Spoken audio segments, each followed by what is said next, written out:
Madame la Présidente, Excellences, chers amis,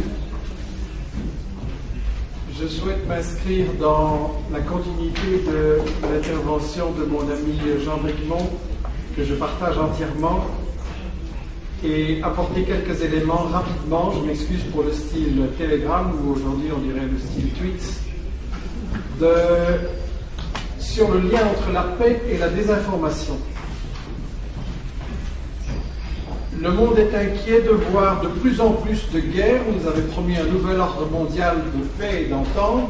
Les guerres se multiplient, fondamentalement parce que le système économique poussant à maximiser les profits avec la compétition entre multinationales, quand vous appliquez ce système, ça veut dire que ceux d'en haut font travailler ceux d'en bas pour le moins cher possible, le plus longtemps possible, dans les conditions les moins protégées possibles, avec une conséquence: quand vous avez bien pressé le citron, à qui vous allez vendre? Et comme ce problème n'a pas de solution tant qu'on garde les privilèges de ceux d'en haut, la solution est d'utiliser les capitaux qu'on a accumulés et qui ne servent plus à rien, à aller piller les richesses du Sud: pétrole, matières premières, main-d'œuvre, marché, ce qui ne fait qu'aggraver le fossé entre riches et pauvres. Et comme évidemment ceux d'en bas ne sont pas toujours d'accord, ça nécessite la multiplication des guerres auxquelles on assiste aujourd'hui. Ce sont des guerres pour les profits, des guerres aussi entre multinationales des grandes puissances pour priver les rivaux des matières premières qu'on veut contrôler et pouvoir exercer des chantages. Mais évidemment, les États-Unis, qui ont multiplié les guerres avec leurs alliés depuis 20 ans, avec un objectif fondamental, comme nous l'avons expliqué dans le livre La stratégie du chaos, un objectif fondamental d'encercler la Chine et d'empêcher l'alliance Sud-Sud entre Chine, Afrique et Amérique latine. Il s'agit de maintenir les pays du Sud dans cette position de monopole, de chantage, pas d'alternative. Mais quand nous parlons de ça, nous sommes totalement exclus des médias du Nord. Jean et moi, on ne passera jamais au journal télévisé pour expliquer que ce qu'on nous raconte pour justifier une guerre, c'est juste la propagande de ceux qui mènent la guerre et qu'il y a d'autres sources d'information. Comme je le souligne chaque fois, les guerres ne commencent pas par des bombes, mais par des médias mensonges. Il faut manipuler l'opinion publique du Nord pour lui faire croire qu'il ne s'agit pas d'une guerre économique, d'une guerre pour le fric, d'une guerre pour le pétrole, d'autres matières, mais qu'il s'agit d'une guerre humanitaire pour la démocratie, pour empêcher un grand danger, le terrorisme, etc. On applique là-dedans toujours les mêmes recettes à chaque guerre. On peut vérifier sur le passé et malheureusement sur celles qui vont venir, ou celles qui sont en préparation. 5 principes de la propagande de guerre: occulter les intérêts économiques, occulter l'histoire, inverser la victime et l'agresseur, sataniser, démoniser, présenter des images d'atrocités. Si on n'en a pas, on va chercher dans les archives un autre pays, un autre moment, une autre histoire, et on fait trembler l'opinion publique dans le Nord pour lui faire croire qu'on la protège contre un grand danger.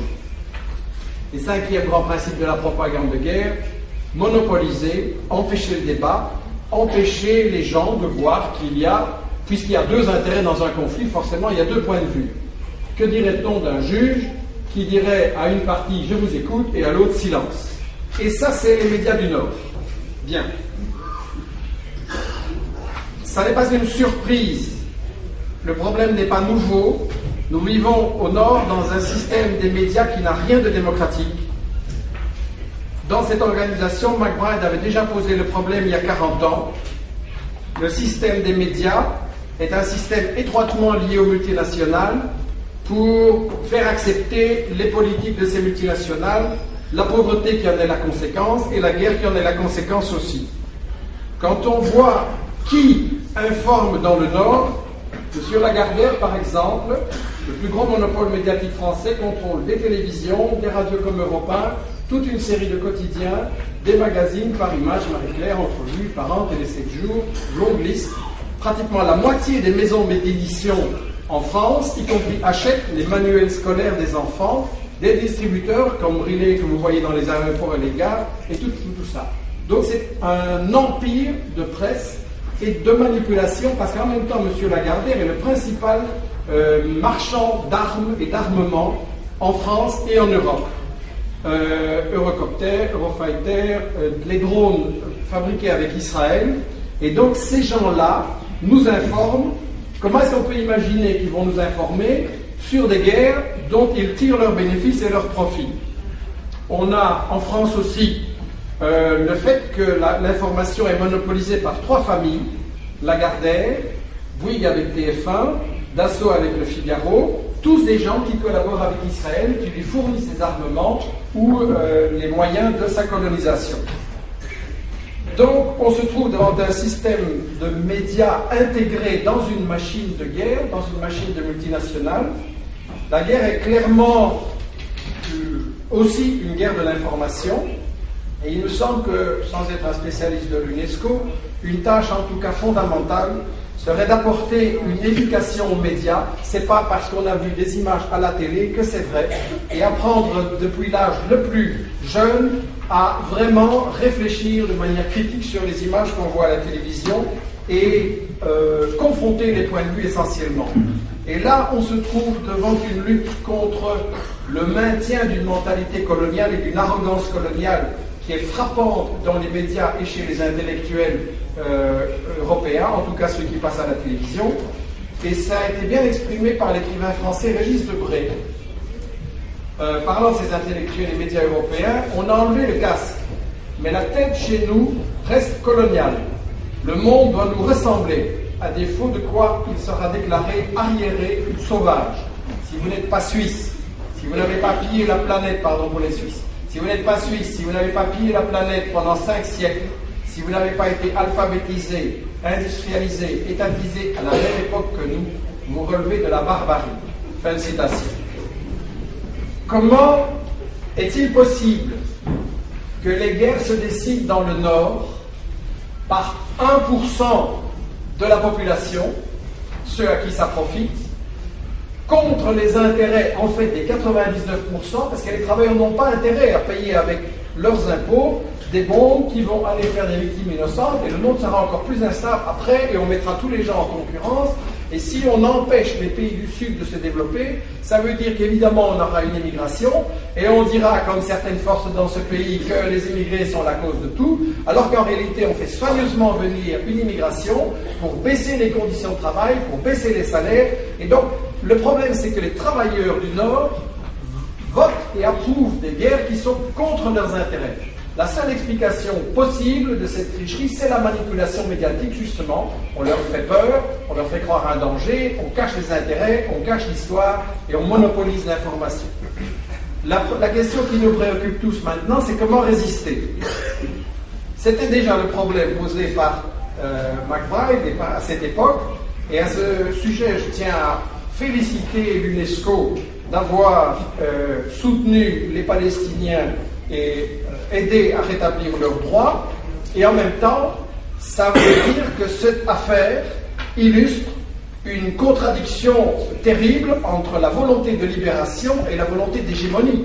Comment est-il possible que la plus grande puissance mondiale puisse soutenir, y compris par le chantage financier, un État qui a volé la terre de tout un peuple depuis 60 ans, qui viole chacune des droits de l'homme dans la Convention des droits de l'homme. J'insiste, chaque article est bafoué. Comment est-il possible que la plus grande puissance de la planète soutienne l'État le plus raciste au monde? Ça nous montre qu'il y a une contradiction fondamentale entre la tendance libération et la tendance hégémonie. Je vais parler de la seule chose que je connais, je ne suis pas un spécialiste de l'UNESCO, mais si l'information est une guerre, si c'est la préparation de la guerre tout court, quelles sont les forces? Nous avons des médias du Sud, avec Télésour, avec Russia Today, avec certains médias chinois, etc. Ils sont, dans nos médias du Nord, entièrement exclus, discrédités. C'est l'application du 5e principe de la propagande de guerre, monopoliser le débat. De l'autre côté, qu'est-ce que nous avons au Nord? Des petits groupes d'information alternatives, essentiellement sur Internet, avec un très grand potentiel, mais aussi un très grand problème économique. Je vais prendre le petit groupe d'information alternative qui qui anime le site michelcolomb.info. On s'appelle Investigation. On publie une newsletter qui a du succès. On a 10 000 lecteurs par jour. On publie des bouquins, on produit des films documentaires. Le prochain sera sur le problème de la pauvreté et de la dépendance de l'Afrique. Et je conclue. Oui, je conclue. Une minute, je conclue. Merci. Le problème que nous avons, c'est que pour faire ce travail, nous sommes 3 personnes. 3 personnes. Et évidemment, nous avons 20 projets importants qui n'ont aucun moyen d'aboutir. Et toute une série d'autres sites et d'initiatives de médias alternatifs sont exactement dans la même situation que nous. Je pense que les solutions, très brièvement en une minute, sont de plus grande coopération entre les médias du Sud et les médias alternatifs du Nord. Il ne faut pas donner toujours la parole à l'establishment, il faut aller chercher la voix de la base, la voix des gens d'en bas. Et deuxièmement, j'étais au Venezuela la semaine passée et j'ai eu l'occasion de parler avec ce qu'on appelle las madres del barrio, des femmes qui étaient complètement oubliées, exclues, sans logement, sans éducation. Et elle a un mouvement d'émancipation extraordinaire qui fait que justement elle joue un rôle participatif maintenant.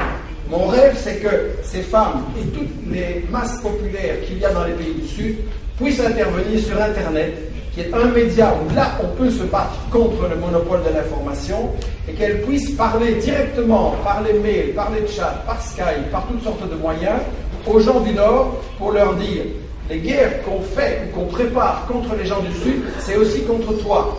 Et nous avons intérêt à nous unir et ce qu'il n'y ait pas la désinformation qui nous sépare, qui nous oppose et qui nous entraîne dans une série de guerres sans fin. Je vous remercie pour votre attention.